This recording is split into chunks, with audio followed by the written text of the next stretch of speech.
In the second game, it's the same opening, but we switched the sides.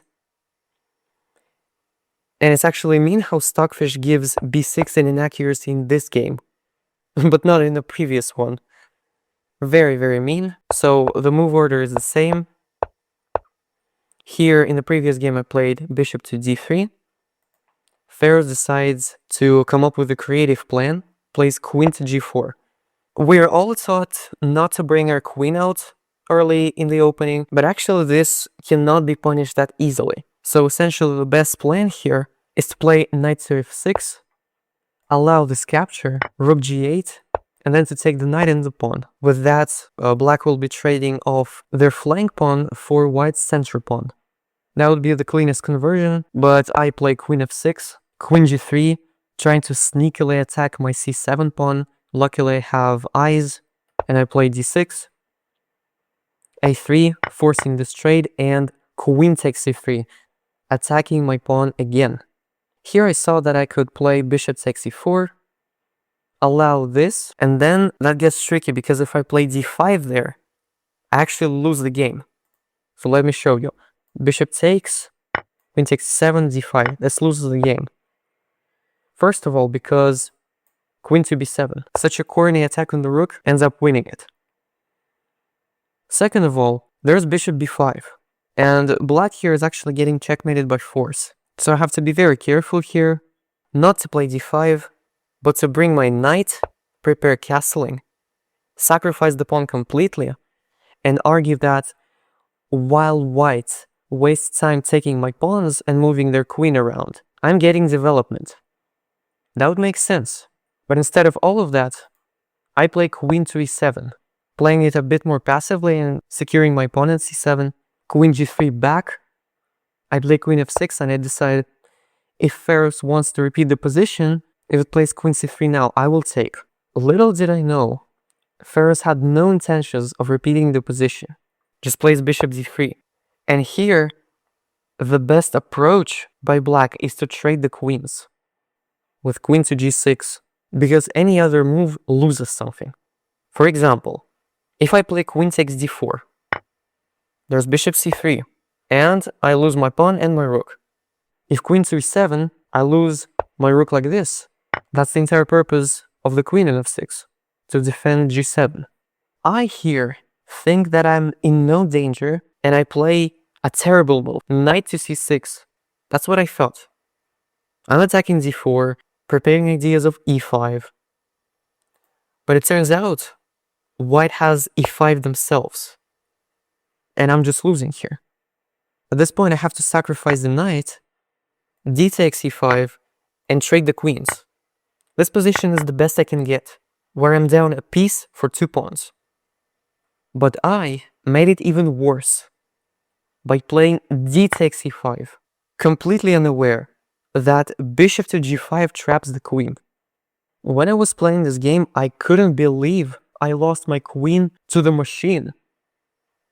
I was biased by how badly it played in the previous games. I'm just losing my queen now. So I decided at least bring my king to safety.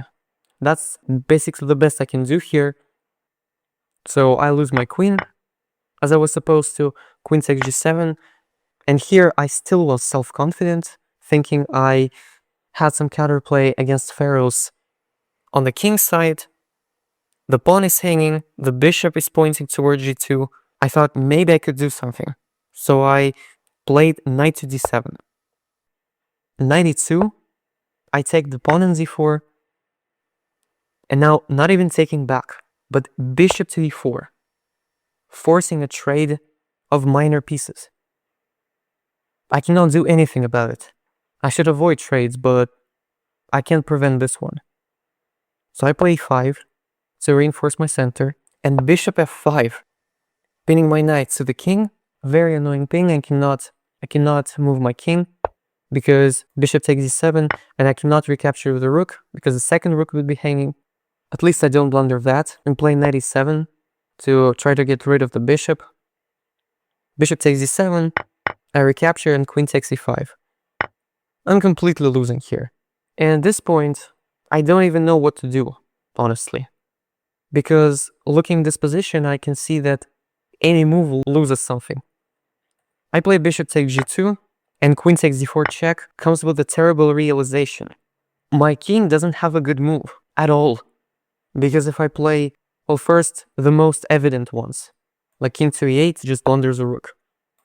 King to c8 or king to e6 doesn't make any difference. Blunder a fork and I lose my bishop. So I played king to c6, but it doesn't make my position any better because queen to f6. Now the knight is hanging, I go back, and now rook d4, so I lose my knight. Ferrous plays rook g1, which is also reasonable, just a tempo move, right? I play bishop h3 to at least control the diagonal. I thought maybe it could help me in some way, and now queen takes f7. That's a huge middle finger from Ferrous, because it doesn't even have to do anything. This rook d1 tactic is always there, and I have nothing to do about it. I decide to at least defend the knight, but it runs into a different problem, because now my bishop doesn't have a safe square after knight f4. That's what I thought. But it turns out that rook to g3 also wins the bishop, because if bishop to e6, now rook z1, and I'm forced to lose my bishop. And after I retreat, rook to e3, putting pressure on my stacked pieces. I cannot move my knight, because even though I win a queen for 2 rooks, it doesn't make any difference because Ferrous is up 2 rooks. You cannot afford trades like this. I move my rook to g8 to at least have ideas of rook g7, defending my knight, or having opportunities of counterplay. What I thought here is rook d7 just wins because after rook g7 there's queen c4, and I'm struggling to stop queen c7. But it turns out Ferrous wins in a more simple matter.